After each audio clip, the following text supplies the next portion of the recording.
Hello and welcome to the Game Theory Podcast. I'm your host, Sam Vicini. Today, Mark Schindler is back in the building. We've got Mark back from covering the WNBA playoffs as well as he did. Mark, quick takeaways on the WNBA playoffs now that you're here? I think the Las Vegas Aces are the greatest basketball team I've ever watched. It's truly nuts, man. I think that's my biggest takeaway, to be completely honest with you. And I've watched a lot of basketball, watched a lot of great teams. That team is special. I've watched less WNBA than I wanted to this year, unfortunately. And when I did watch them, I was like, oh yeah, this team is fucking crazy good. They are absolutely absurd, and that Asia Wilson is just like completely unbelievably impressive to me. Yeah, As a basketball player. the best way to put it, to simplify it down, I'll have to link it in, eventually. But there was one play, I believe, in game 2, so still in Las Vegas, and it looked like New York was finally starting to get a little bit of traction. They started to score after struggling to score. They hadn't really been able to find anything that was working defensively, and then finally they get a stop. They get Asia kind of gets a rough post entry, bobbles the ball a little bit, goes up in the air, and then she makes a quick DHO flip pivot. There are like 8 successive closeouts by the Liberty off these swing passes, and then Chelsea Gray hits an off the dribble 3 from about 28 feet with the shot clock going off. And I think that's the best way to describe the Aces. Like, it really just, you can defend them as well as you possibly can, and you just kind of hope they miss. It was nuts. So we're going to talk a little bit about the NBA today instead. I wanted to give Mark just a chance to give us 2 minutes on what he learned throughout the WNBA season, because Mark's back now. We're going to talk today about the Philadelphia 76ers, what we've learned about them this season, what their direction is moving forward. I felt like in the Harden deal breakdown, I probably gave the 76ers just a little bit of a short shrift, just because I was talking to Law Murray. Law is more of a Clippers-based writer, obviously, and I wanted to focus a little bit more on the Harden fit. I've also talked about that now yesterday with Jason Timpf. It's probably worth talking about what the 76ers have done so well this year, the integration of Nick Nurse as a coach, and then where they go here moving forward, because they have some assets now to be able to go and get a star. Then we're going to talk a little bit about Mark's beloved Indiana Pacers. We're going to break down why they are, in my opinion, the most miserable team to play if you are coming off of a back-to-back, as the San Antonio Spurs learned last night, unfortunately getting drilled by 41 points against the Pacers. We're going to talk about what makes their offense so special, whether or not we trust their defense enough to hold up in a playoff type setting, or just to be consistent enough to bank up regular season wins. Then we're going to talk about a couple of breakout guys. We're going to talk about Shaedon Sharpe a little bit. We're going to talk about Cam Thomas. I've not mentioned Cam Thomas really on this show yet, I feel like, and he's averaging 28 points a game. So at some point we got to talk about it, no matter where my questions about the whole experience lie. We'll talk about Cam, what he has done unbelievably well as a scorer this year, and then some of the other questions that remain. Finally, I don't know, Mark wants to talk about Peyton Watson. There's a chance we talk about Peyton Watson. I just finished USC, Kansas State. Maybe I'll mention some Isaiah Collier, Kobe Johnson, Boogie Ellis takes. We'll see where the world takes us, but we want to start with the 76ers. Outside of the WNBA, Mark, how's it going, buddy? It's good, man. This has been one of the most insane, hectic months of my professional life, or I guess just life in general. I told you before we got on, this is going to be the first week I haven't traveled since the last weekend of September. So I'm looking forward to kind of just working and not having to travel at all this week and not being in an airport or in a car. But we have so much basketball and I love it. This is one of my favorite times of year. We get right in the beginning of college season. Also, please schedule better teams for your first game of the year, because it's just more fun for me and for you. And we are just like in a really fun, like, this is always my favorite time in the NBA, is the first month. Like, you really get to yes, things are going to change as the year goes on, but you really get just a feel for what a team's going to be that year, what they want to run, what they want to get into, who's making leaps, who's doing what. And like, I love that. It's my favorite part of the year. So I'm excited to dive into it, man. It's the best time of the year in some ways for sports because you have like everything kind of going. I know But that also the worst because everything's going. yeah, because the World Series just ended, but everything is just going. Let's talk about the 76ers here because the Philadelphia 76ers are in a really, really positive position now in a way that I had some questions about coming into the season, just to be frank with people. I talked about them with Robbie Calland. I said wouldn't touch their over under either way, just in terms of how things could go with James Harden. You just never knew. Well, they've moved James Harden now, but what I think I did not account for is just the level of the leap that Tyrese Maxey was going to take this season.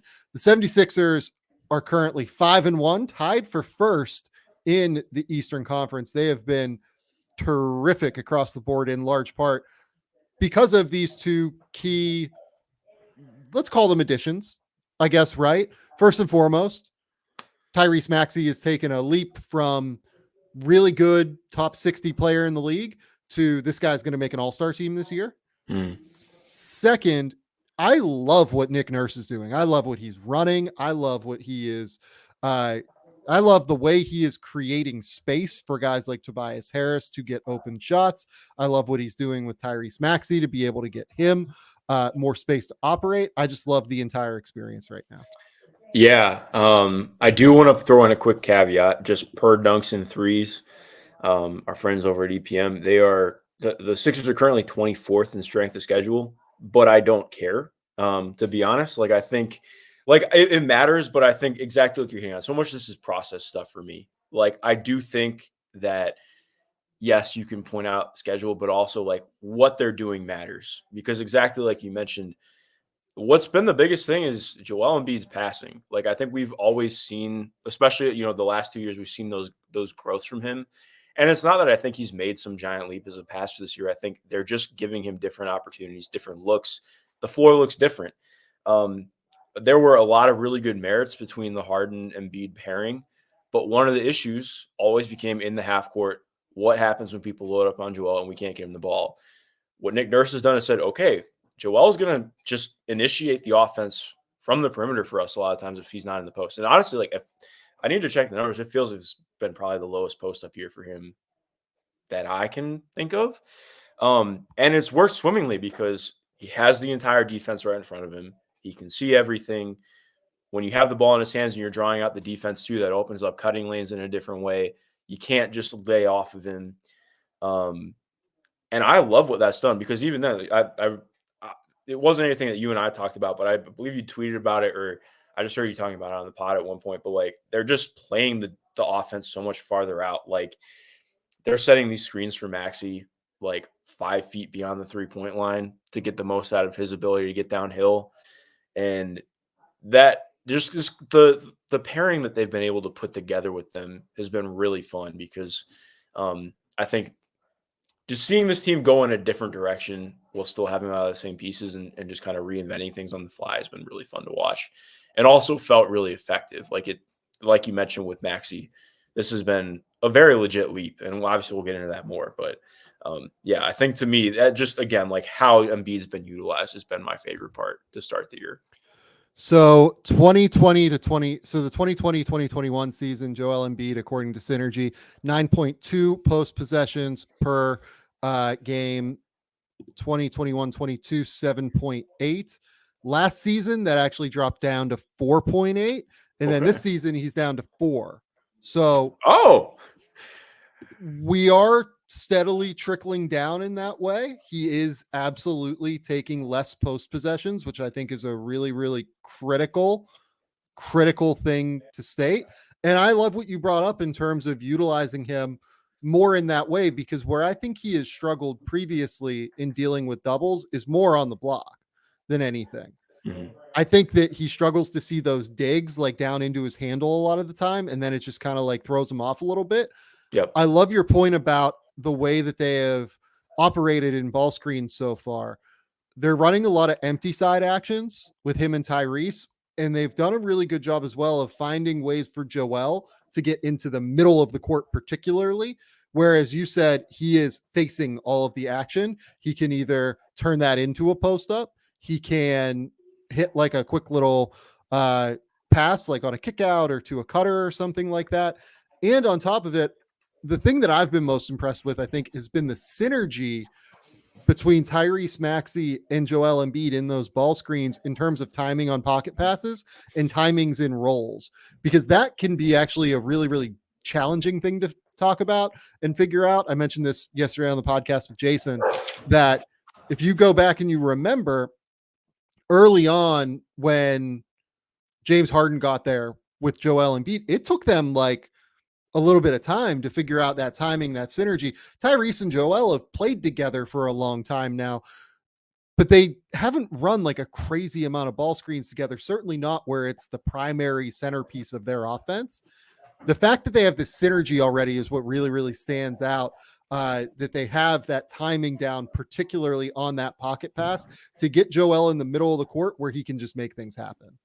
Yeah, no, I agree. And I think on top of that too, just the overall comfortability for Maxey on his pull-up has been huge too. Like I think in general, like that's been an improvement of late, but like this year, I think that's really popped. Like his release just seems a little bit more snappier.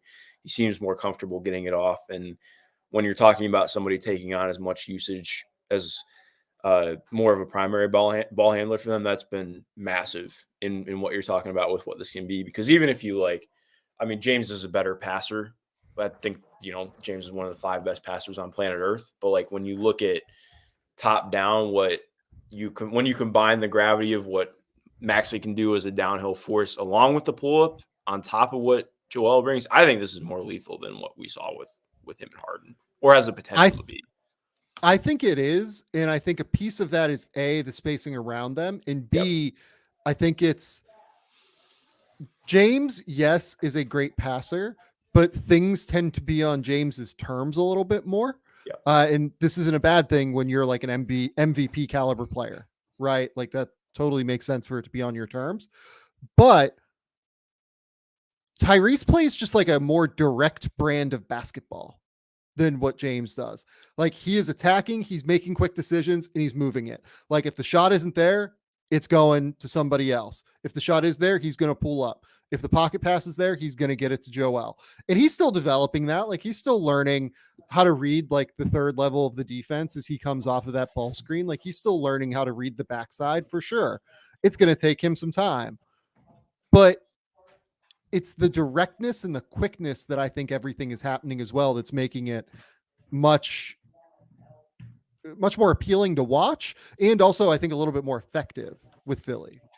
Yeah, and I think you make such a great point. Not to go on like a giant tangent, but I think one of the things that was really key for me in starting to understand and pick apart passing outside of just assists was like, and this is not to like denigrate Dame as a passer, but I used to think, because Dame was always top 5 in assists or whatever. Like, oh, well, Dame's like one of the best passers in the world. And I think it's such an important point in looking at the importance of scoring gravity and how you're getting to it and what that opens up as a playmaker. Because like you mentioned with James, great at those cross-court whips and finding things out of, playing out at tight space. But at the same point, you're still playing out of tight space against a pretty set defense. With Maxey, like, okay, it's like you're hitting with a hammer going 100 miles an hour, and he's got all these things and reads ironed out. And yes, they're more basic reads, but it's like, okay, if a team has to sell out 2 to the ball with what Max is getting out, those reads are going to be there. Those things are going to be there. And it's there consistently. And when you have what he's doing as a scorer right now, on top of all that, it's a more consistent read that I think this team can rely on in the half court. I completely agree with you. On top of that, I think another piece of it that's happening is because of that initial action that you're seeing at the top, where Joel is away from the rim, he's not posting as much. I think what Nick Nurse is doing to play off of that as well is he's creating opportunities for guys to 45 cut from the weak side, to baseline cut from the weak side, to create easier buckets for guys like Kelly Oubre, for guys like Tobias Harris. It's made life really quite easy for them offensively. And look, like, again, let's acknowledge the schedule here on some level, right? Like they got the Raptors twice. They got a Bucks team that was a total just sham of a defense at that point. They had no idea what they were doing defensively. Adrian Griffin has since switched back to a drop scheme. Thank God. They've played the Wizards. They have also played a Suns team that did have Kevin Durant, and that was it. Did not have Devin Booker in that game. So the schedule gods have hit the 76ers right now, but there's something to taking advantage of the teams in front of you and making sure that you get wins. Like, Memphis has struggled so far this season, so easy to call out Memphis, but like Memphis lost to the Wizards, right? And that was honestly like a real warning sign, in my opinion. Yeah. So, like, to go ahead and take care of business in these games is really important. And look, their next game is against the Boston Celtics, right? And we're going to find out what's going to happen. I think they play tomorrow night. That's going to be a great test for both of those teams, I think. Boston is a team that has had a lot of success against Philly. Philly is going to find some things out in terms of does this scheme work a little bit better against Boston's defense? Does Nick Nurse's addition change things for them a little bit more substantially? I think across the board, this is just a really, really positive start. I have no real complaints about this, just really positive notes on what we've seen. Yeah, and you mentioned Tobias, and I think he's been such a big part of the offense too, because they've really empowered him in early offense. And I think, part of it too is just mentality. Like, for reference, this is the most he's gotten to the rim, obviously early, but most he's gotten to the rim since he got traded to Detroit in 2015-16. This is the most he's been assisted on since his second year in Philadelphia. And it just, you feel it. Like, you feel the way he's moving within the flow of the offense. You feel it with the quickness and force that he's playing with, which is just not something we're used to saying with Tobias. Like, he's still a very good player, but like, this is the best version of Tobias. When you get him, like, okay, I'm 6'9", I can handle and I can attack. I'm empowered to do it. And it just fits. It works. And I've really enjoyed watching that. But then, we hit on Kelly a little bit too. We can definitely talk about the defense. Like, I think the defense has been about the same. Like, I think he's bought into being active, but there are obviously still going to be quite a few flaws within Kelly's defensive game. But I think when you talk about what he brings offensively, like, this is, for me, if what we get from Kelly carries on the whole season, this is just such a home run for what they did. Like, I remember when we talked about this the day after the signing happened, like, I thought, okay, it's Kelly will be on a minimum. Like, if this works, it works. If it doesn't, it doesn't. And right now, like, this is the best his shot profile has ever been. And it's never as simple as just that, but it's more like, you can tell very clearly, like, yes, Kelly is going to take his shots, but okay, if the shot's not there, he moves the ball or he just takes the shot right away. Like, it's been, this is what you want. Like, and this is the exact kind of player that they needed. As much as I loved PJ Tucker's defense, like, I think it's just continued to go underrated how much he has hurt them offensively at times. And having a player like Kelly who gives you options of just having length, but also being somebody who is going to gun it, which they have absolutely needed from the fifth spot a countless amount of times the last couple of years, has been perfect. And it's a lot like watching Tsunami Papi in the Suns year without some of the self-creation stuff. Like, he's getting out in transition. He's been extremely aggressive, like you mentioned, and very empowered as a cutter. He's just been a really good punch for the offense. And I think he's been, this is the best idealized version of him. Yeah. Per cleaning the glass in non-garbage time minutes so far, do you know what the Philadelphia 76ers offensive rating is? Non-garbage time. I don't know non-garbage time. I know they're top 5 in both offense and defense right now. Yeah, they are 123.3. Pretty good. Points per 100 possessions in non-garbage time minutes right now. That is first in the league by 2 points over Indiana, 2.5 points over Boston. Boston right now has a top 3 defense in both metrics. Just absolutely ridiculous. They are, these are the 2 best point differential teams in the league, Boston and Philadelphia right now. Boston's beating teams by 16.5 points per 100 possessions in non-garbage time minutes. Philadelphia beating teams by 15 points per 100 possessions in non-garbage time minutes. It's going to be a great game on Wednesday. Really, really excited to see both of these teams play. But let's talk about what happens beyond Wednesday now, because this is the most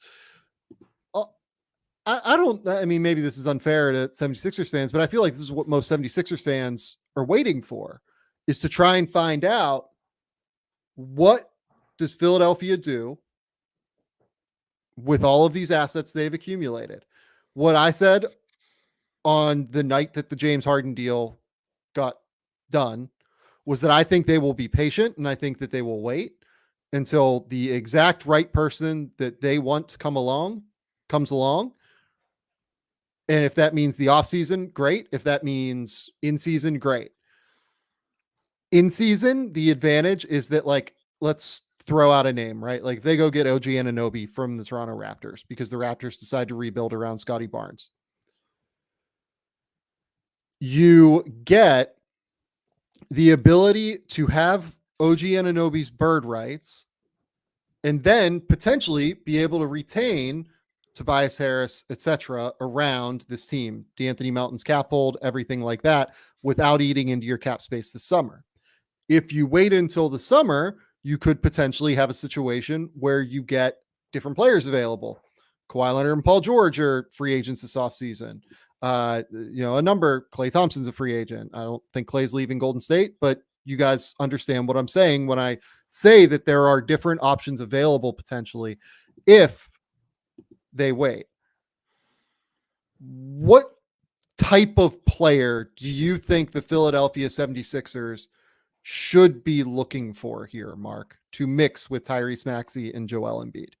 Honestly, I think I still want to see them try and be active this year to make it happen, because I think when we talk about where Maxey's at right now, like and this is all stuff, like, this isn't just a hot start. Like, yes, he's shooting 50, 40, 90, but I think I'm pretty confident saying he's a 40% three-point shooter. 45, okay, that's a different story. Yep. But, like, agree. When we're talking about where he's at right now and what Joel is at, like, when you have two players like that, I just think with what is obviously, the next couple games against top flight opponents will be important for, like, gauging some of that stuff.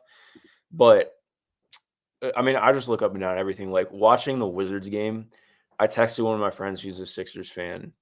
I was like, Nick Batum is the best forward that Joel Embiid's played with since that, not named Tobias Harris, since they, like, traded Robert Covington to Minnesota.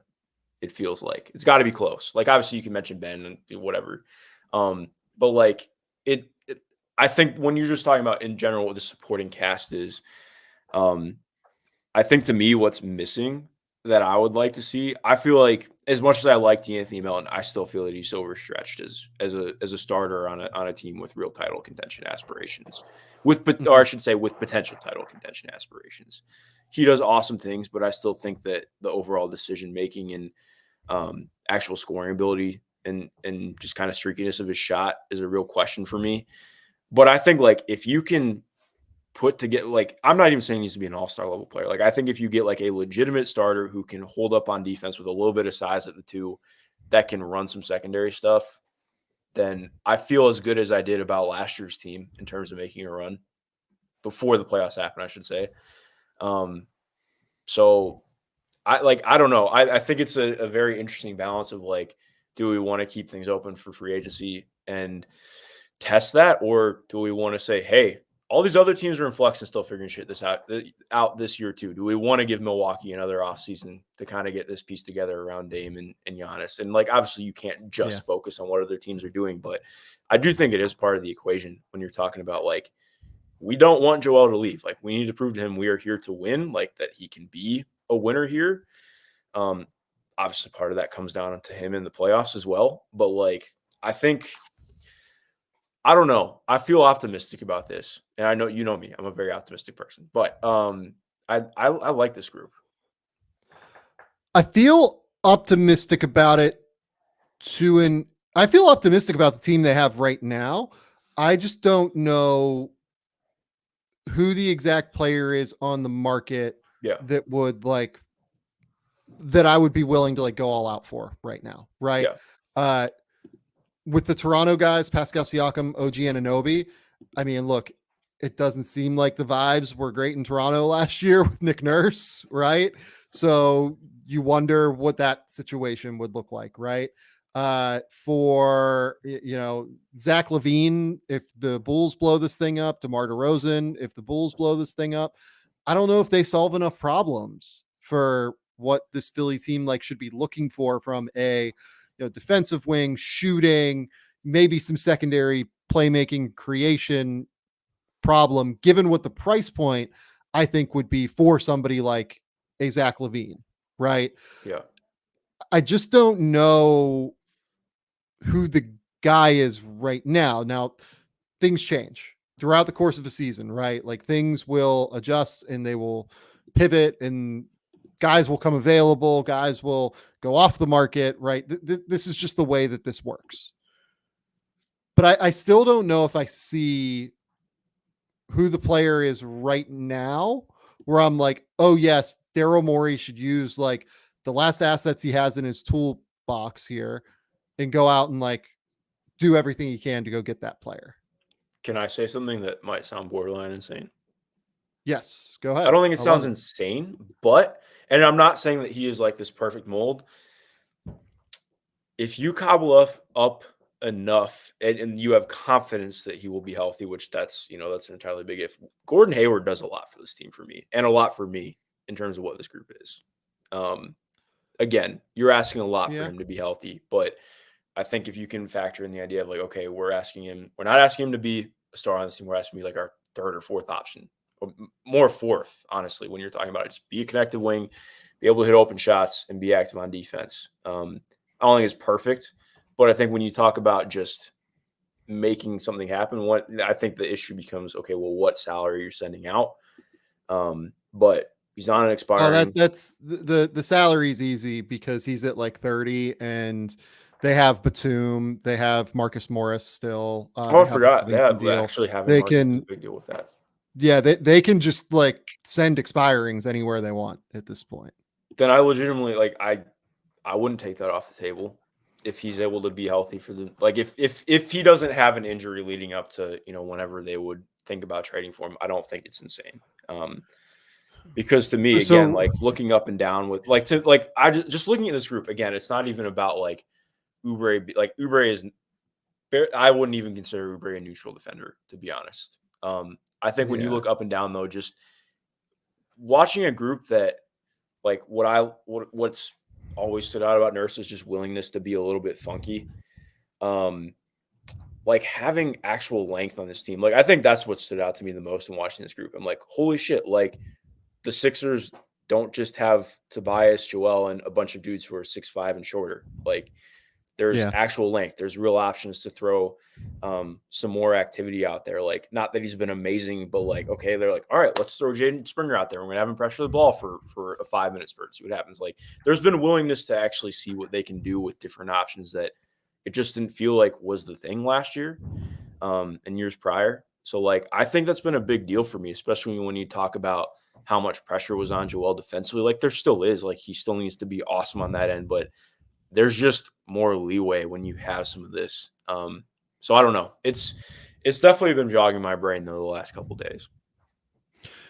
It's not a bad idea, I don't think. I don't hate it just because it probably would be the kind of deal that would be like a placeholder deal for this season. And then if it goes well, like you can sign him for another year. He can be a backup option with his bird rights that allow you to retain Tobias Harris's bird rights potentially until you have to release all of them. If you go and get a free agent this offseason, that can be a piece of your like significant, substantial core moving forward with Joel and Tyrese.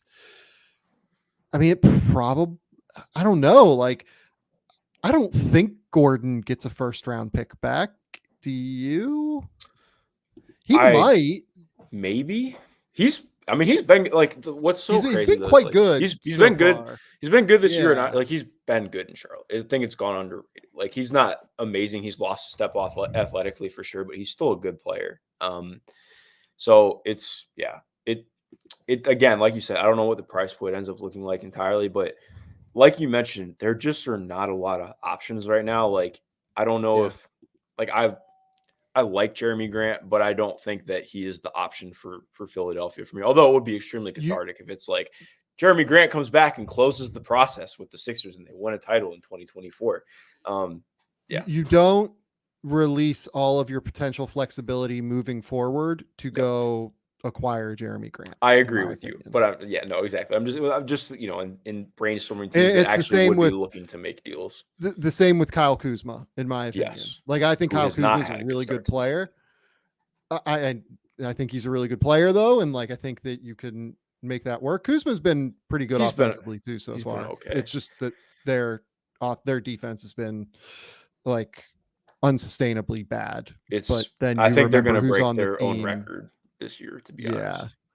It's been horrific defensively. But Kuzma, I think you look at his Kuzma's been good this year. My bad. I looked at his numbers completely incorrectly. I've only watched the twice this year, so he's been okay. Look, he hasn't been like nobody on that team's been like great, and nobody's been good defensively. But like again, like to not belabor the point, like I don't think he should be an option for them really. The guy that like, look, if Brooklyn decides to kind of move in a different direction, like everybody would be beating down the door for Mikal Bridges. And Mikal Bridges is like the ideal player to have between Joel Embiid and Tyrese Maxey. Mm-hmm. I'm just skeptical that they will move him. Yeah, and the price point would be so high too. Like why? Not why. Like I would totally if Mikal's on the market, I would do whatever I could as the Sixers, but also like do you end up sacrificing everything else that you needed? It's just I don't know. It's in an odd place, and I just don't see why Brooklyn would even think about it. Like, I feel like things would have not to go sure crazy why. wrong for that. It would, like I keep seeing that get thrown around. I just don't understand. Like I know there was like a vague report that Brooklyn could be swayed or something, but I feel like that is just a shot in the dark that has not really been all that held up, to be honest. So, yeah. We'll see. So where I'm at with the 76ers, to put a bow on it, I love watching them play. I love where they're headed right now. I think that this move made a lot of sense for them, and I think that's being borne out in the results. I am interested to see as they get to playing better teams what this looks like as well, but I think that they're probably going to have a real modicum of success here against good teams because their processes offensively particularly seem much better than what they have been. And then we'll go from there. And in terms of the long term, they wait, they be patient, as Daryl Morey loves to be. He loves to take things as close to the deadline for when they have to happen as he can and try to wring out as much value for his team as he can, which is really smart and really great decision-making on his part.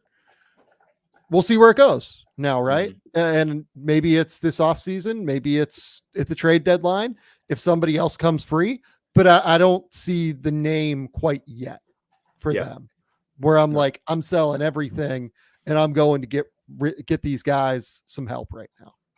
Agreed. Okay, let's take a quick commercial break. Then we're going to be back. We're going to talk about the Pacers, and then we're going to talk about a couple of breakout guys.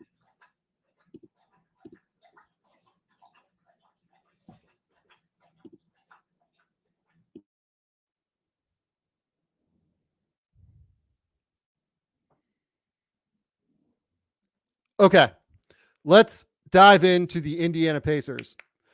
The Indiana Pacers, as I noted in that last segment, have the number 2 offense in the league right now, led by Tyrese Haliburton, Rick Carlisle, just an unbelievable basketball coach, and some really fun up-tempo pieces around Haliburton that make this team an absolutely miserable team to play on a back-to-back, make them a miserable team that will make them a miserable team to play in the middle of December, January, February, on a Wednesday when nobody wants to like manage having to run up and down the court for 48 minutes in a row. Mark, what have you loved about the Indiana Pacers to this point? His box score hasn't been anything crazy, but Obi Toppin has fit right in with this group. I've really enjoyed watching that, just the aspect that he brings with his athleticism. I think there's still room to figure out some of the integration with him, but I've enjoyed that. As the other random shot, Aaron Nesmith, man, like I know that is again very random, but like he just continues to get a little bit better. And I think for him to have been kind of just a throw-in, honestly, when the trade for Malcolm Brogdon happened. Like, he's gone from being like, he is, don't get me wrong, he's still a little bit helter-skelter off the dribble, but like, he's becoming somebody who can actually attack closeouts, who I wouldn't say is the movement shooter that some build him as, but has been somebody who can shoot off relocation and do a little bit. He's become like a really good screener. He's one of the few guys on the team that I trust to do much defensively. He's just becoming like a solid rotation level player. And I think somebody who maybe not necessarily in the future plans for Indiana, past the next 2 or 3 years, but is like a real guy. So I've enjoyed watching that play out. But mainly, I mean, dude, Tyrese Haliburton, like that 40 piece was an absolute blast to watch. This offense, as it's humming, has been just like, it just feels like it never stops moving, which I love watching that. It's been kind of just a joy to watch on that end, especially when they get out in transition. They are a very fun team. And I think you see, like you mentioned with where they're at offensive rating wise right now, it's very real. Like, they've been doing this for 2 years now. This is year 2. And I like the base of what it is. I just, not to like make it negative, but I just have a lot of questions with what the rest of this looks like. I think that, again, the foundation's interesting, but when we start talking about the Pacers taking that next step in the next few years, which again, they're not trying to do right now. But I definitely have some questions. So they are 4-3 right now. They're 5th in the East.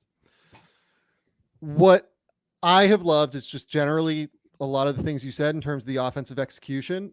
Tyrese Haliburton seems to have taken a real leap in terms of his pull-up game.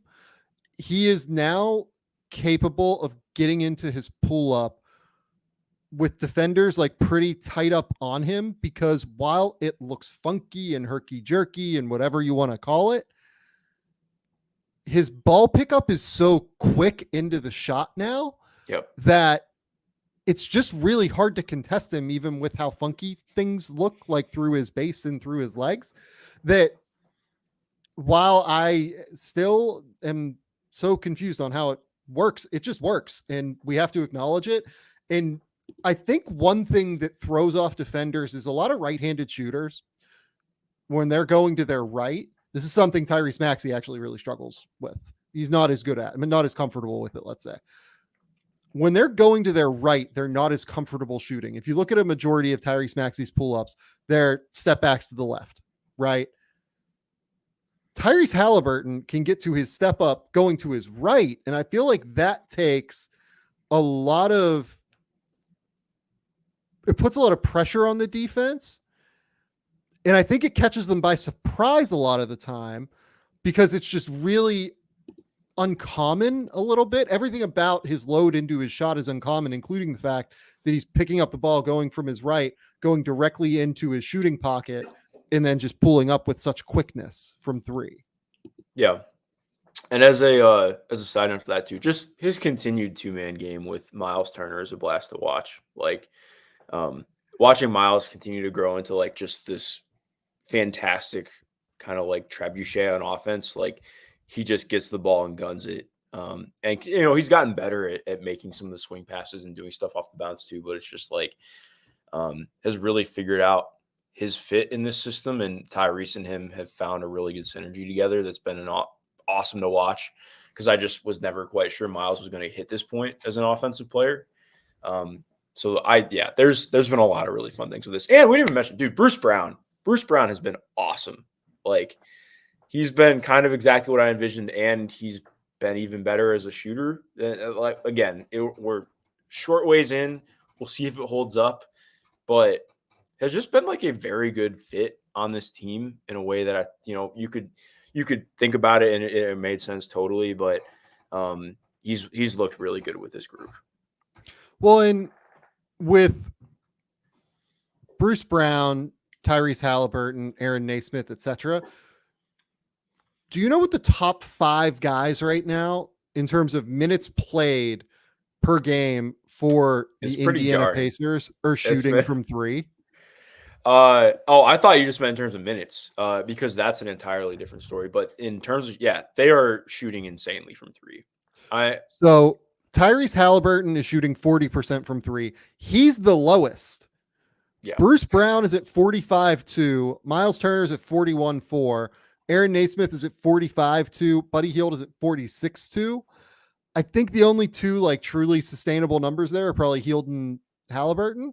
Yeah. So there might be a bit of a drop off, but then you look at like Ben Mathurin shooting 23% from three, and Andrew Nembhard is shooting 23% from three so far. You're probably going to get some upward reversion to the mean from those guys. I think this offense is just very sustainable. The way that they operate is very sustainable for the regular season. They get out, they run, they try and make life miserable on opposing teams by getting out on the break and trying to make things just so difficult to manage with how quickly they make decisions out there and with how well spaced the court is when they're out in transition. They spray to corners. They're just always ready to go. Do you buy the defense yet?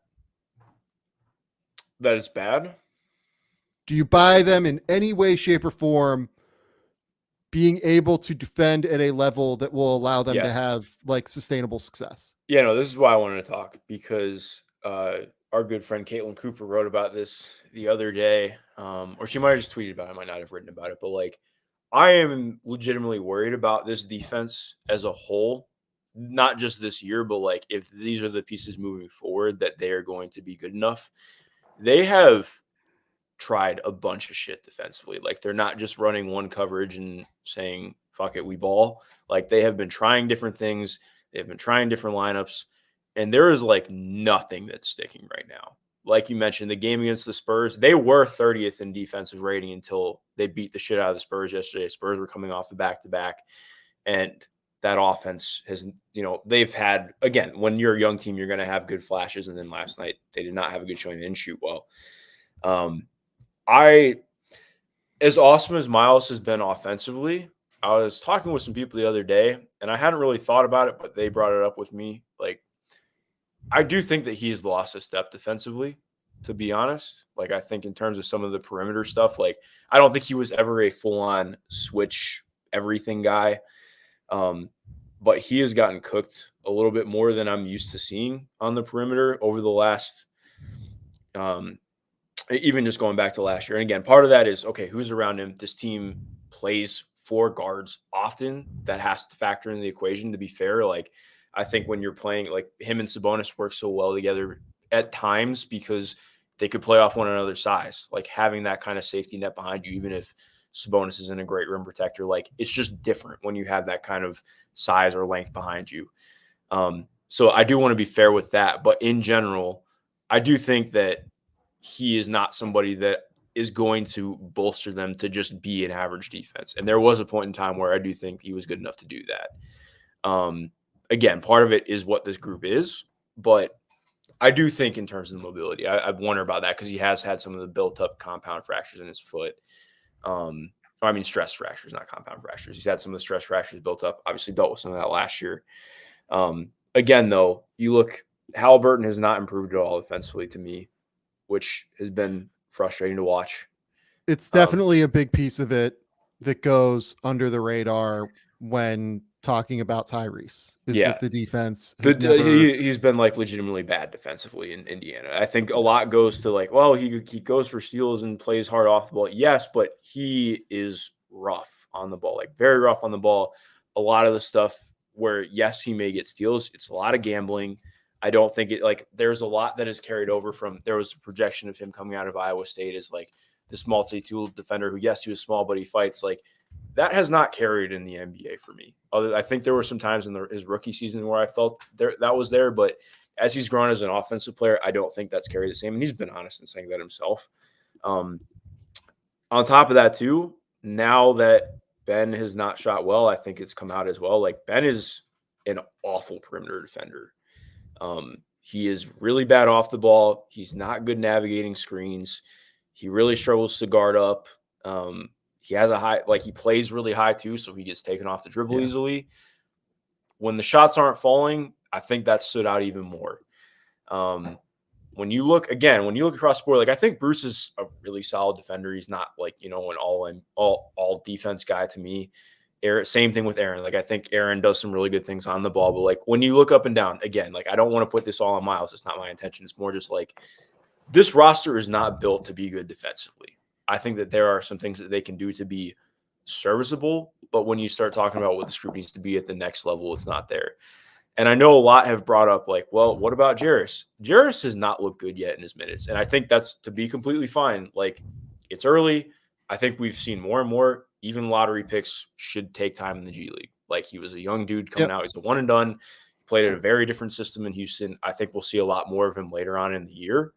But I think, again, like that's part of what we're talking about. They were, when you're banking in relying on a rookie to come in and be somebody who's a safety net for your defense, that's kind of a problem. So I am just really curious to see how they try and address this. Because again, like Obi competes and I love his energy, but Obi's not a good defender. Like he gives you some size, but again, when you're talking about a team playing with this kind of pace, okay, well, what happens when the shots do start to not fall a little bit? And then teams are getting out off defensive rebounds even more against you than they have been currently, because that could be a big problem for them. I just generally don't feel positive about what this defense is right now or what it could be. So, yeah, I know if I was too harsh at all, let me know, but that's kind of where I'm at with everything right now. No, I don't think you're too harsh. I think they're really struggling on defense, and I don't just even with the roster, I don't know what the answers are. Like other than get better. Like I mean, like it's either you change the roster or the guys on the roster have to get better defensively, and there's a chance that could happen. Like Ben Mathurin has the tools to be a good defender.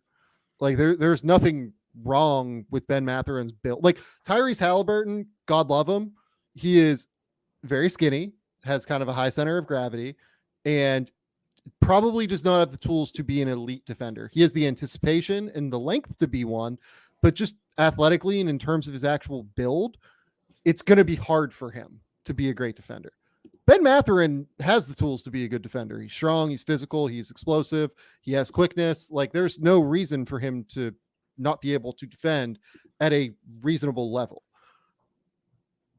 But Aaron Naismith should be a really good defender. Bruce Brown is a good defender, right? Like Miles Turner has shown in the past that he can be a really good defender. Andrew Nembhard, I thought last year was like a pretty good defender. He was probably a little bit overtaxed playing guys that are like super high end offensive players on the perimeter, but I thought he was solid last year. On some level, this is fucking simple to say, but like it's just kind of like you have to get better and play better if this is going to be your core. Yeah. No, I agree. Because again, like I want things to work out for him, but Isaiah Jackson is still just kind of like largely not a rotation player. Like there has not been a lot of trust there. And I think that's, again, like when you're talking about like, I idealistically, the idea is, well, maybe you can grow into that. Just has not pieced together yet. Jalen Smith has honestly done really nice things as an offensive player this year, but still like he is pretty raw in a lot of ways defensively. I don't think like he's somebody who can get blocks, but I wouldn't necessarily call him a rim protector. He has a little bit of mobility, but he's not really a great switch defender. But honestly, like that's where he's probably been best at is just when he's asked to switch, because he's better at containing than he is at, playing in a drop. And when you just start talking up and down about how many players are limited defensively on this team, it does bring up a lot of questions. And then again, like to put it on the other hand, okay, well, what if it hits a point where the offense is just so good that it doesn't matter? I just don't necessarily believe in that. I think you have to be at such an insane level offensively. Yeah. Like, I mean, like we're talking about with the Kings last year, honestly, like, I think that's one, like, and to be fair, like this offense is currently better than the Kings offense, which I love early season, small sample sizes. Yeah. But like we saw, like you have to have and some kind of versatility. Even if you're not a great defensive team, you have to be good enough and versatile enough to have answers in the playoffs. This team isn't that. Not yet. Yeah. It could be down the road. They're not quite there yet. Could be that in 3 months. We'll see. Yeah. But this is an exciting team. They're a fun team that I immensely enjoy watching. They are fantastic to watch. And I'm excited to watch more of them. Let's go now to a couple of breakout candidates that Mark Schindler has wanted to talk about. Do you want to start with Cam Thomas or Shaedon Sharpe? Let's talk Shaedon first. Yeah. Shaedon. Shaedon has been fantastic. Yes. Shaedon, like I have so enjoyed the breakout from Shaedon Sharpe so far. The Blazers in general are 3-4. They're fighting largely because they have been like pretty okay on defense. If you look at their offensive execution, it is pretty horrendous, but defensively they've been pretty good. And I think Shaedon plays a role in that. Like he's figured out how to use his length and insane explosiveness to just kind of play all over the court and be aggressive and make an impact, even when he's not necessarily like the most positionally sound guy yet, but he knows how to play. He's also averaging 20 points, 6 rebounds, 3 assists, shooting 45, 38, 81 to this stage of the season. He has been utterly terrific for the Blazers so far. Yeah, like you mentioned, I think like there's still stuff to clean up off the ball or whatever, but like just in general, like the activity level from him on defense has been so much better, which has been great to see. And some obviously, I want to track as the year goes on, but it's been interesting because like when you look at his buckets, it's been the growth from last year that I've been most impressed with. It's not just scoring for the sake of scoring. Like I think he's been more comfortable.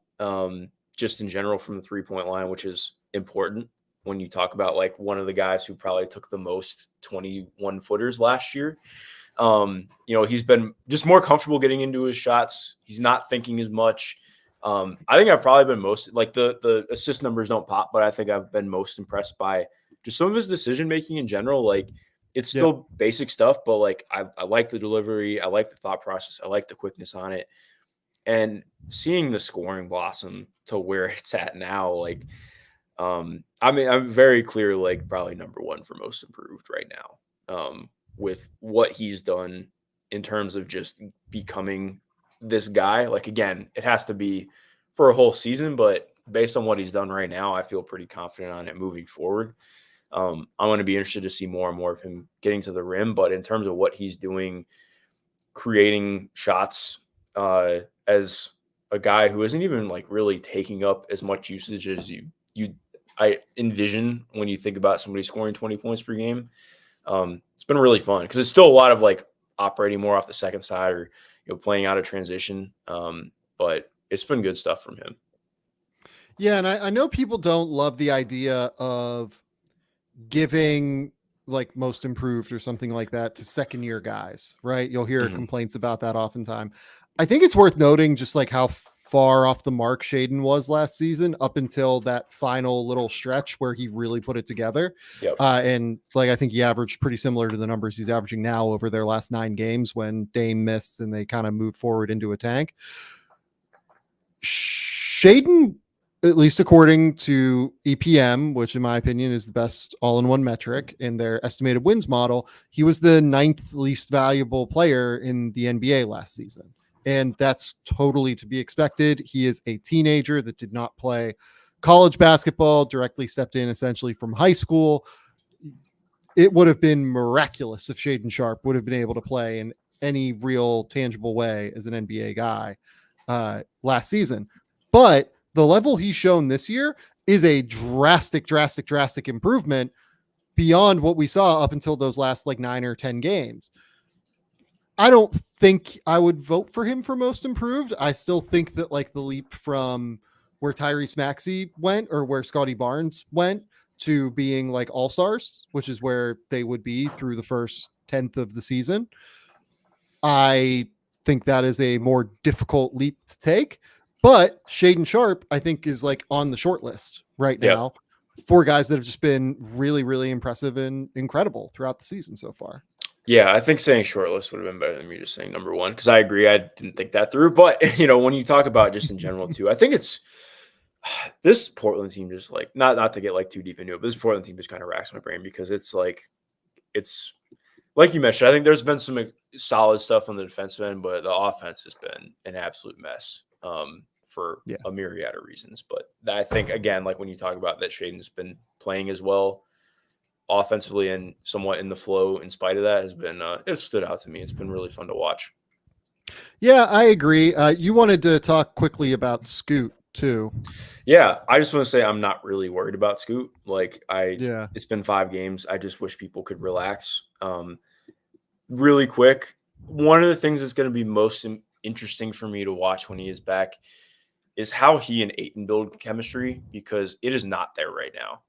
Which Not even is a to be little expected. bit. Like it takes time, but like I think, and again, this is more so like not talking about talent, but in terms of just general fit, I think Nurk would have been a better fit for him in terms of just developing as a ball handler this year, to Agree. be honest. Ayton is not a screen setter. That's part of, when we talk about what Phoenix is doing, that's why, like, again, like there's, we've talked about it before. We don't need to get into it, but I think how they build that chemistry or work towards it is going to be really important, because, you make this move to go and acquire Ayton and you draft Scoot. I want to see it work together. So we'll see on that, because it's been a lot of Scoot just kind of having to play one-on-one with what the screens have been. So, well, it's the screening, and it's like the areas that DeAndre rolls into. DeAndre is definitely like a shortstop roller, where it's not quite a short roll, but it's also not quite a roll all the way to the rim either. Like it feels like he's just rolling into that dead area of like between, let's call it, right around the 8-foot mark of the lane. And it's too far into the lane to actually take a pocket pass or a short roll pass that brings defenders. And then it's not really close enough to get an efficient shot. And then the result is that, like, on a drive, Scoot is kind of coming into a lot of help defenders, and it's really tough. On top of that, like, their chemistry in terms of like when DeAndre is like ready to accept passes, it feels like hasn't been there either. Just even like something simple like that. So it's definitely going to take a minute. It's going to be a real process. I am fully on board with you. Like, I think people need to be patient. I'm going to do a rookies breakdown either next week or the week after, and like really dive into what some of these dudes have seen so far. I will say that, like, I thought Scoot's game against Toronto, particularly in the second half, was quite good. Agreed. And then I thought the game against Detroit, particularly in the second half before he got hurt, was awesome. Like, I thought he was playing really, really well. I think he probably would have ended up with something like 15 points, 10 assists in that game if he had played it all the way to its conclusion. And if that happens, like, nobody is talking about this right now. And it like wouldn't be a thing. Unfortunately, he just turned his ankle and it got like kind of rolled up on, and now he's going to miss the game tomorrow as well, it looks like. So hopefully he gets back on the court, things really kind of get back together, and he's able to showcase what he's capable of. He's been able to get to his spots so far. It's just that he's missing that polish on the final product, I think, as much as anything, where the shot obviously has not fallen in any way, shape, or form. And then even some of the finishing stuff just hasn't been there. He just feels sped up right now. But even while being sped up, you can see that he's getting to his spots. It's just experience, and there is no substitute for that on an NBA court. I think he's going to be fine. I'm not real worried about this. Exactly. Yeah, no, I don't mean to feed into negativity. I just wanted to bring it up because I just think it's a little bit laughable. But yeah. All right, number 2, Cam Thomas.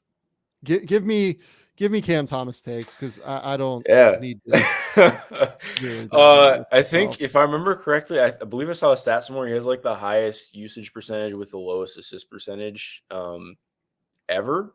If it holds up, currently at a 31.8 usage percentage with an 11.6 assist percentage. But also only 4.5% turnover percentage, which is pretty damn good.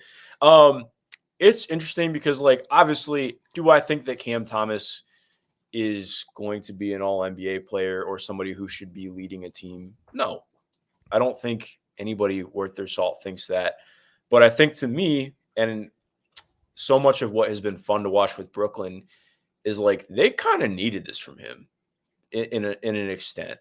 Like, one of the biggest issues for Brooklyn last year after they made the trade and then they ended up being kind of funky with Cam's minutes down the stretch, was like they just had a lot of guys who were good basketball players, but not really anybody who could do anything to a defense. So then it just became, well, let's switch everything and you guys are kind of screwed. This year, they've been able to play completely out of Cam's gravity to an extent, or not completely, but like it's been a large part of what Brooklyn's been able to establish offensively and then have everything work from outside that. And like, hey, Dorian Finney-Smith has had an awesome start to the year because he can play off of that. And Mikal has looked really good because he's like Mikal's Mikal. But again, I think when you talk about this entire group together, like you need somebody who can score and be a willing scorer, not just, you know, having 5 guys who are all like ideal connective players out on the court at the same time. It's not as simplistic as that, but I think just again, like when you look at Cam overall, I want to see the passing growth happen. Obviously, I think that goes without saying. But with how well he gets to the line still, and how effective he has been still, like it's been really fun for me to watch. I know it's not for everybody, and again, not trying to say that it's perfect, but averaging a clean almost 29 points per game on, you know, above league average true shooting is not an easy feat to do. So I am enjoying that. I am too. I am to an extent. Yeah. The thing that I think goes a little bit underrated with the offensive profile for Cam Thomas is that, yes, the assist rate is incredibly low for somebody who takes on this much usage, and that can't sustain. He has to be so much more willing. To me, it's like a willingness thing. Like he just does not. Yeah, I think Cam he's made the plays on tape. Like he has the vision to do it. I think it's just making the decisions to do it, which I will be interested to see how that plays out. Yeah, that's a mindset thing as much as anything. And he has to adjust that. We'll see if it happens. The thing that goes underrated is he like never turns the ball over. Yes. Like even getting to, for somebody who takes on as much usage as he does and like is creating as many shots as he does, this dude, it's kind of remarkable that he only averages 1 turnover. Yeah, I was going to say, guess how many turnovers he has on the year? How many games have they played? 7. I would guess. Well, I killed it. He has 8 turnovers in 239 minutes. Like, yeah, it's like you said, it's uncanny. Like his ability to not turn the ball over and just put it in the rim or off the rim. No, 100%. So that piece of it is really, really valuable. That piece of it matters. The problem is that it's really hard to do this against like the greatest defenders in the league, like night after night after night. And I am just like very skeptical. Like he dropped 45 against Milwaukee, right? And that was incredible. Milwaukee's defense is still like, I know that they've made some changes, but like Milwaukee's defense is still an absolute like travesty right now. Mm-hmm. Dropped 27 against Boston, but did it on 24 shots and was not all that efficient doing so. And then his 33 was against Charlotte, right? Where Charlotte is like a total like they just don't have anybody that can stop him on the ball defensively, right? So what does this look like against like great one-on-one defenders? I think is what I'm still trying to learn with Cam Thomas. And I'm not going to like rule anything out, I guess. Like, I don't want to sit here and say that like he can't figure it out, but you know, I'm staring at that 4 for 19 against Miami and I'm like, well, yeah, that's the best defense they played this year. I just don't know how sustainable playing this style is. Like I have an immense fucking respect for Cam Thomas's like ability to score. I have always like, I think even you go back to the draft guide, I think I had Cam Thomas like 25 or so. I said he is probably going to average 20 points per game in the NBA at some point. It's just whether or not it is a 25 that like helps you win basketball or a 20 that helps you win basketball games. he has always had this. Like, he's always been the best scorer at every single level he has played at for his career. That's not an exaggeration. Like, he was a freshman that averaged 20 points at LSU. He was the best scorer in high school basketball when he played in high school at Oak Hill. Like, he has that ability. It's just that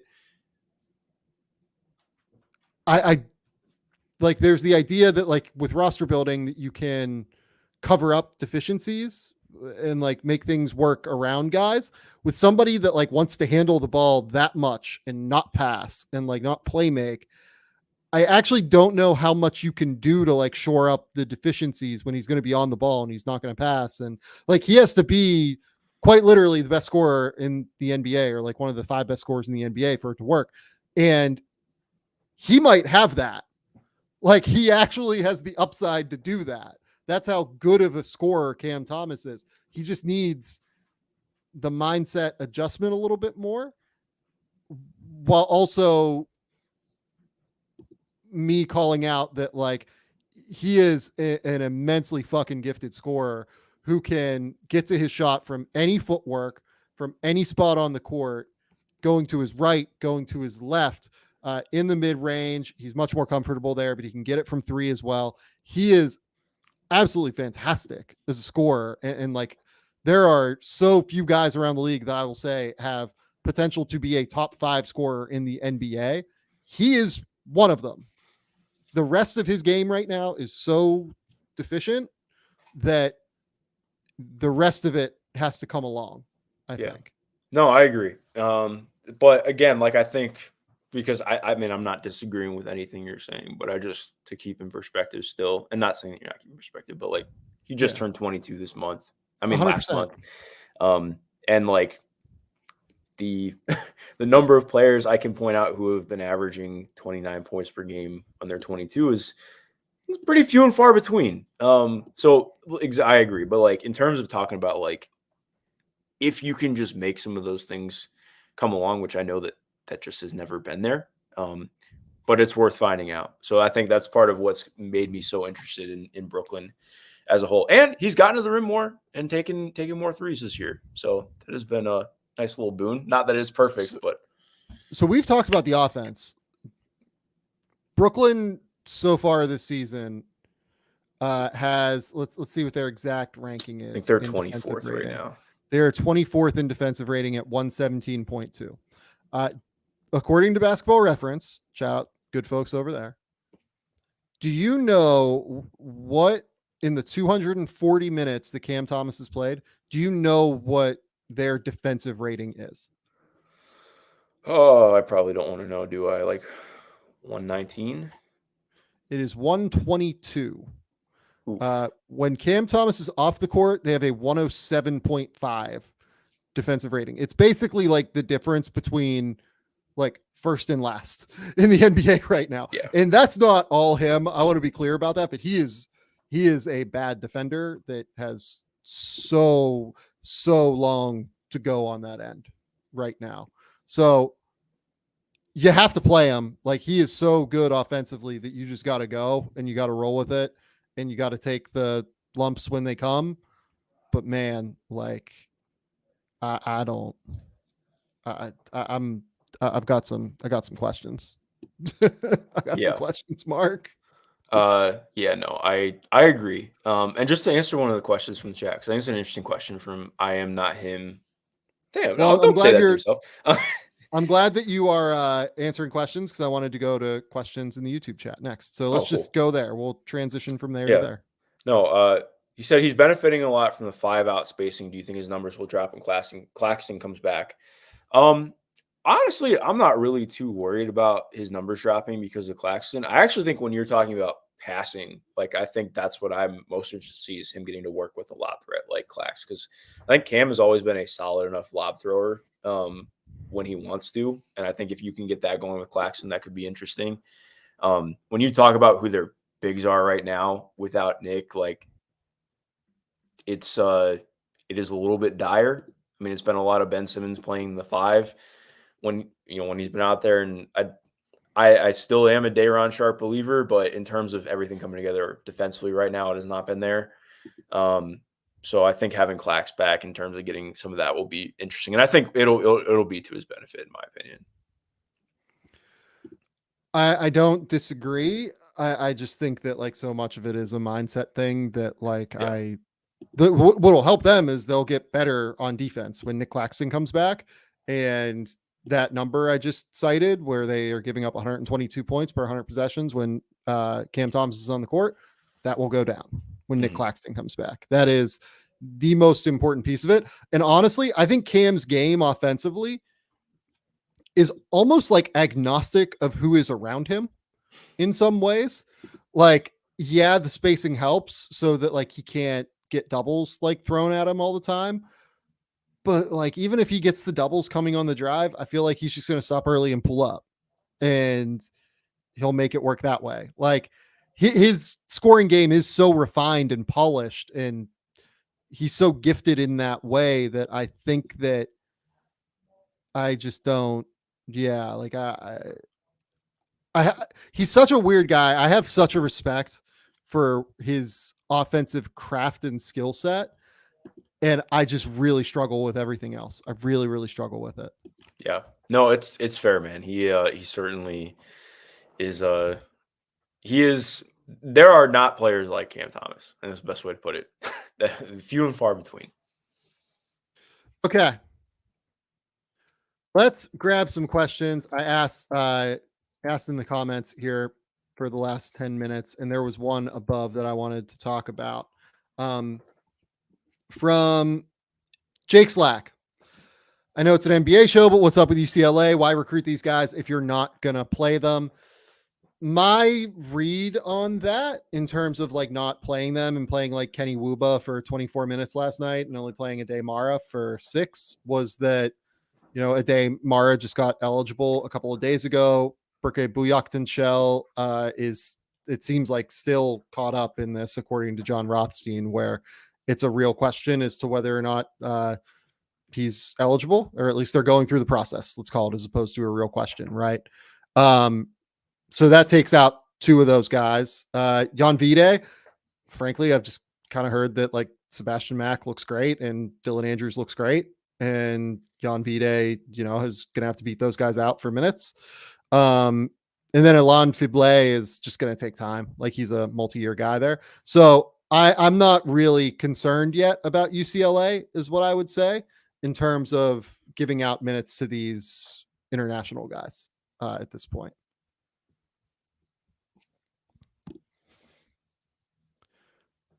Next, I wanted to talk very quickly about USC Kansas State. Did you watch any of that game, Mark? I did not get to.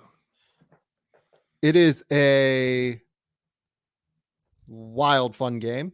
Isaiah Collier going through contact has been absolutely unbelievable I heard so he was far. incredible yesterday. Yeah. Yeah, look, the turnovers were a real issue. Like he turned the ball over like all over the place against Kansas State. I think he had 6 of them. But in terms of just like driving, embracing contact, absorbing contact, like power, playing with like a first step and power, transitioning that speed into like real explosiveness, into maintaining that power on your drive, he was remarkable. I thought Kobe Johnson was also incredible. Like he started out on Arthur Kaluma. Kaluma was absolutely dreadful in this game, in large part because of Kobe Johnson. Like those 2 dudes, I think, are first round picks, like just straight up. Isaiah Collier is going to go somewhere in the lottery and obviously should, but like, I think Kobe Johnson is a first round pick is where I'm at. Yeah, no, I really liked him last year. I think it'll be like, does his shot look even better this year, or what is? It looks better. Yeah, Okay. he looks a lot more confident with it. I would Good. say there are still some things to work out, but like he looks a lot more confident with it. Okay, good. That makes me happy, because then I would probably agree with that. What he did defensively last year was really impressive stuff, and shows some of the connective playmaking shit, and having some of the just general basketball knowledge that he brings. When you put that all together with a better shot, I'm there. Okay, Luke B in the YouTube comments asks, Pacers defense question: to get to solid on defense, what does the 2-3-4 look like if we assume Haliburton and Turner are the pivot points? Yeah. I think I mean, Mathurin has to be there at the 2. I think. I mean, they invested the pick in him, so I think it's pretty clear that he's going to be there.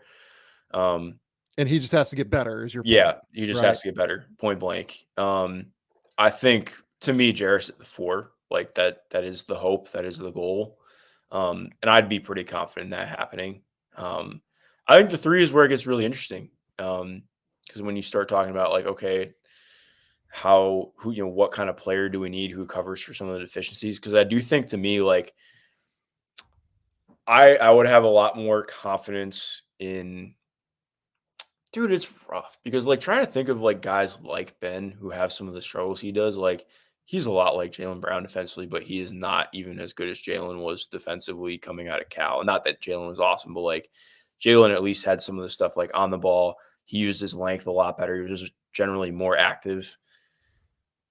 I think maybe in the ideal world, Ben just becomes somebody who's good as a chaser, because I just don't really know if I have confidence in him becoming a real point of attack defender with what he's been so far. So to me, I think the 3 has to be somebody who is pretty switchable, who has some strength, who can take on probably the best defensive assignments every night, because I strongly doubt that Ben's going to grow into that. So why is it just not Bruce Brown? And at the 3, it could, but or at the 2. I just don't know if I view Bruce as I mean, is Bruce the long-term starter answer? Well, he's only there for 1, maybe 2 years. Yeah, I mean, I guess for this season, yeah, I think it's him so far too. But I don't know. He seems like the perfect archetype for me. I would want somebody that I could use physical, point of attack defense on guards, and as long as he maintains that quickness, that makes a lot of sense. Jarris, 100%, it's got to be Jarris. I think at the 4, he just lines up perfectly with everything they're looking for. The interesting thing is, if it's Bruce Brown is the ideal guy, then maybe, as Gregory Castillo says, you can try and do some fun things with OG Anunoby there, or trying to fix the defense, by getting somebody that's a little bit bigger who can play the 3 or can slide down to the 4, and then you can play Bruce Brown, Ben Mathurin, Haliburton lineups, right? Or things like that, right? So I'm not saying give up on Ben Mathurin, but I also got severely complained at when I did the redraft for last year's draft right after the season, and I had been at 9 or 10. I was I didn't love the process of what I saw. If you remove the first month and a half of last year, it was really rough. He had a couple of okay games down the stretch, but yeah. But going off that though, I think part of it's what's going to be really interesting for me with them is because this is the first team to me, at least in my lifetime, at least, in watching since 2014 heavily, in depth. This is the first group that is really sold out to play 4 guard lineups pretty consistently. I just don't think that is I think that you can do that for stretches. I don't think that can be your 75% of your game.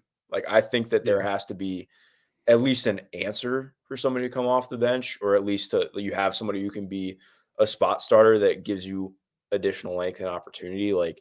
I think that it's because when we're talking about how good the offense is with what they do with this group, I think that it's good enough to, I mean, it's shown enough that I'm invested in seeing what that can look like.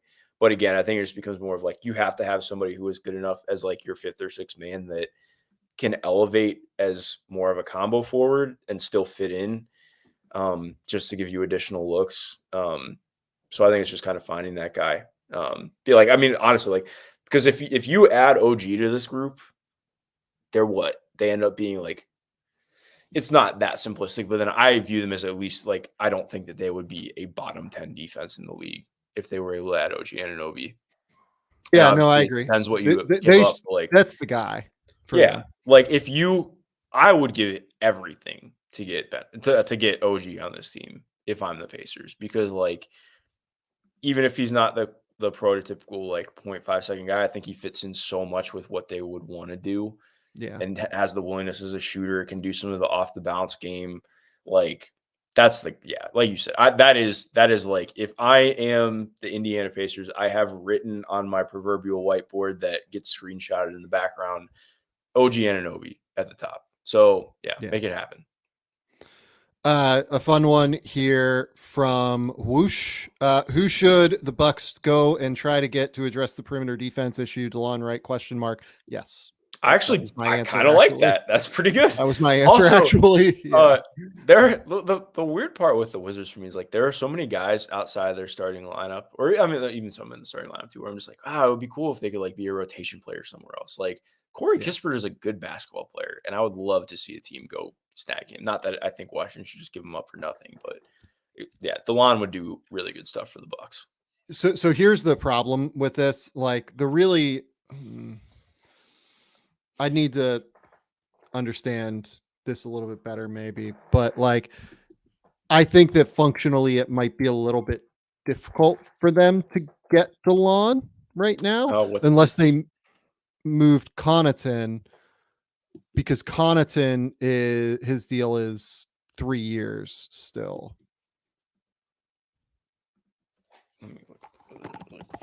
It feels difficult to me. What is DeLon on? Is he on? No, it's like 9 or 10. Yeah, it's 8.2 expiring. Okay, that's not terrible. That's better than I thought, actually. Yeah. Yeah, no, it's just going to be tough, I think, to go get him. Yeah. Because I don't think they have I don't believe that they have a exception that is that big either. I think that their biggest is from the. Oh no, I lied. They don't have an exception right now to be able to go get DeLon.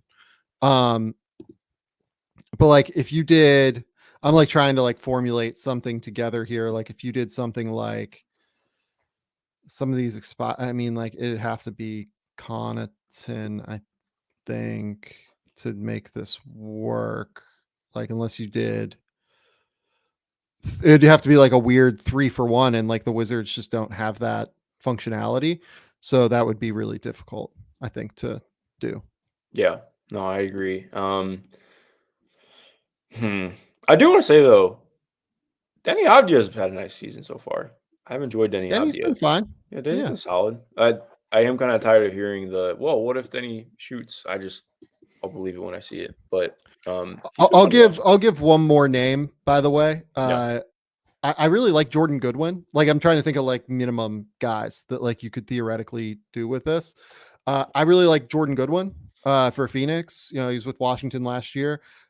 I think Jordan Goodwin's like a really, really good defender. He's tough. He's physical. Like that could be an interesting name for them. That could be like their next like Javon Carter like revival project kind of thing. Mm-hmm. No, that would be fun. I would just say I don't think the Suns should give him up, but I agree. Okay, last question here. I thought I saw one earlier. What does Josh Giddey need to change? He's been terrible so far. Mark, give me some Giddey thoughts, because I'm sure that you, like me, have watched a decent amount of the Oklahoma City Thunder to this point. Yeah. I don't want to say that it's anything like all that different. I think to me this is more just like it's just been a tough shooting start to the season for him across the board. I agree. That's really all I got. Like I know that's kind of lame answer. I still think he's been doing good things. It's just the shots haven't been falling for him. Agree. I just like I don't think he shot it well. Like, and like, look, the defense is going to have to improve on some level, right? Like, it's also worth noting that Josh is currently taking the second most shots on the Oklahoma City Thunder this season, despite the fact that he is not as good as Jalen Williams and Chet Holmgren, frankly. Like, I do want to say it's been tough. They've tasked him with running a ton of the bench units, so it's been like, okay, well, he's been tasked to figure it out. So like I agree, but I do think like that factors into it for me. But yeah, I agree.